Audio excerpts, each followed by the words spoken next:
I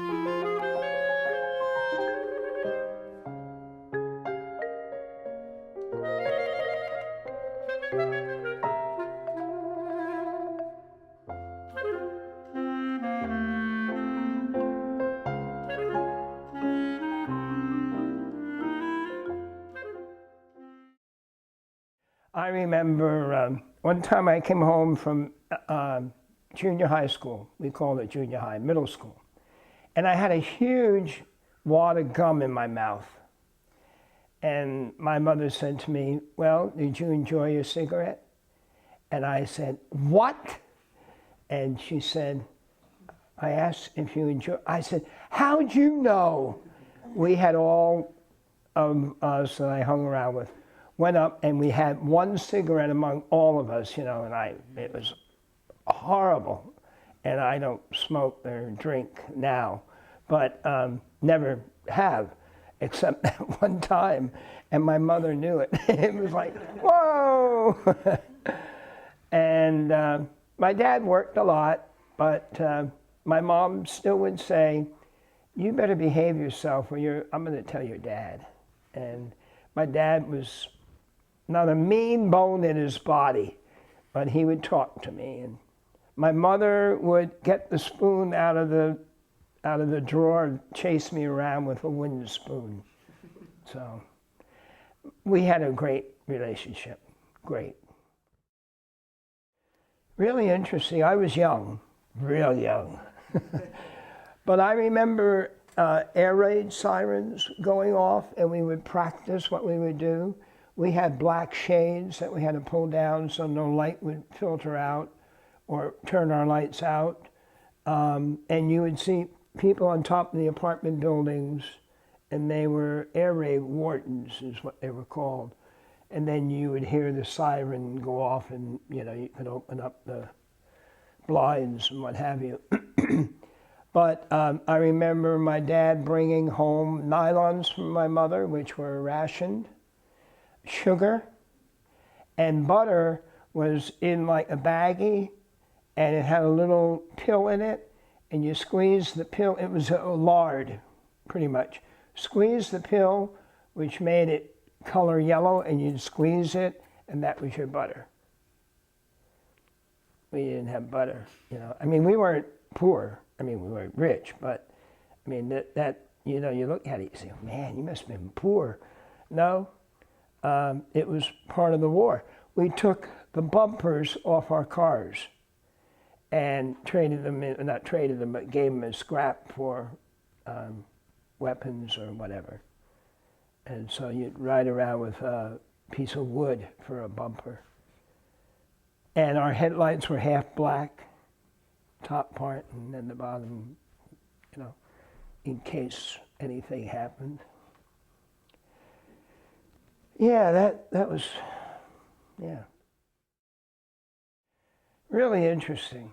I went over there twice while I was in Malaysia. And one time I went with one of the other men we had kids who lived there, so we stayed with their parents. They were American.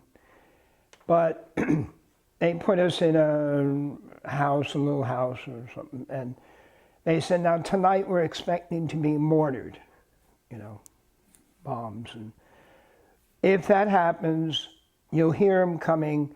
Get out of bed, take the pillow, go under the bed and cover your head." Fine.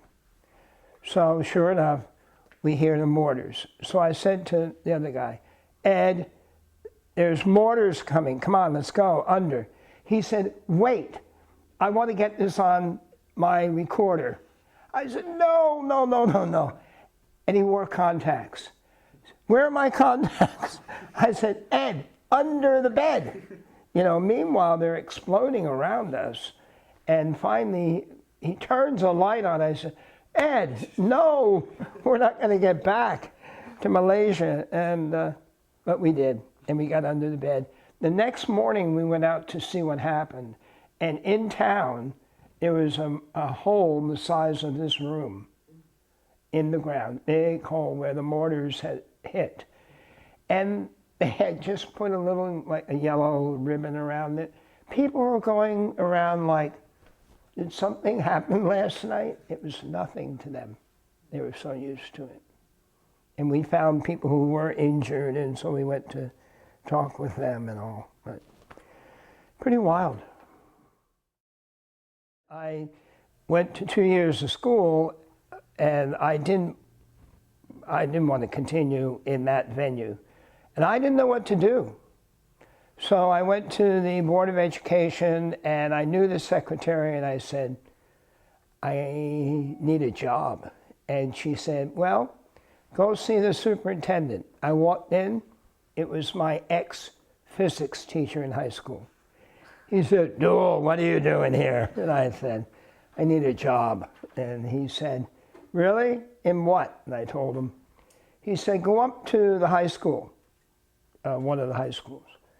And, but you better hurry. The principal is leaving. This is his last day. He's going to another school. So I went up. I walked in. I didn't know who it was.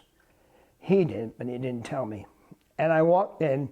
It was my ex-biology teacher. And he said to me, what do you want? His desk was totally clear. Good to see you, Ralph. You know, what's happening? I said, I need a job. He said, you know what? In what? I told him science. And he said, guess what?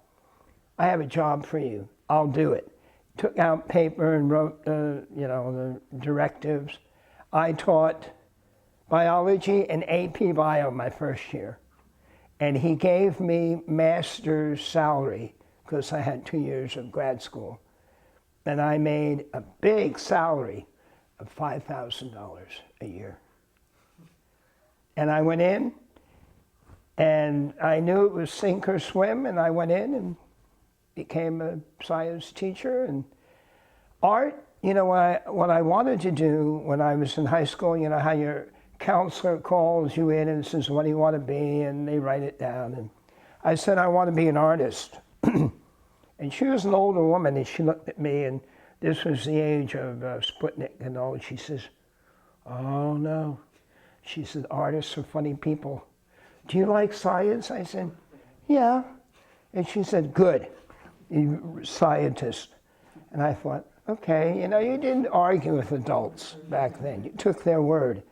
So I went to college. I majored in physics, chemistry, and bio.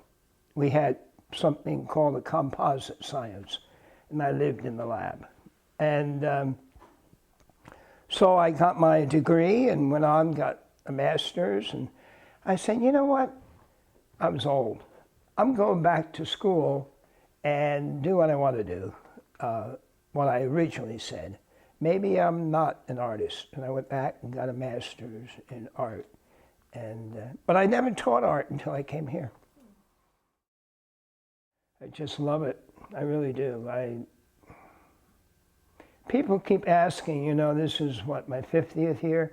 And they say, aren't you going to retire? And, you know, I hate to say it. I don't, unless I become ineffective, and I'll know that, you know, I hope. Or somebody will tell me, I don't know when I'll retire. That's sad. Because when I retire, I don't know what I'll do. Bug you all. Get on Facebook. No, I just love teaching. It's great to be able to tell you what to do. Just shut up and sit down and do what I tell you. I do. I hope you guys are fulfilled as much as I am in your job when you eventually get a job. I really do. I had a friend who hated to teach, and I really felt sorry for him and the kids. He would go in when he was feeling lousy and stay home when he was feeling good. You know, I mean, it was like, what are you doing? So I'm really very fortunate, very fortunate. Be yourself. Don't worry about your peers. This is all like, you know, sure Duell, right? Yeah. Be your own person.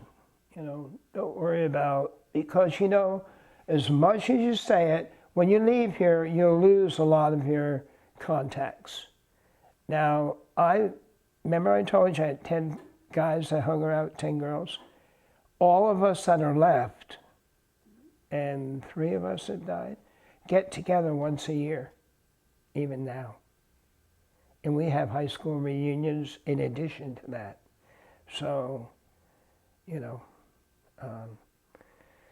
but when you leave here, you're going to make new friends, and then you're going to lose those too. Just be true to yourself, as Shakespeare said. Be friendly. Keep yourself humble as much as you can. Put others better than yourself, and listen to people. Listen.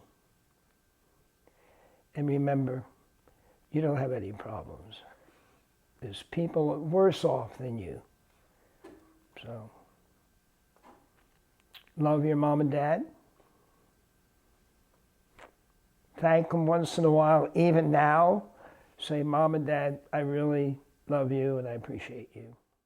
Hi, I'm Isaac Krieger. I'm Maxwell Sutton. And I'm Matt Hetrick.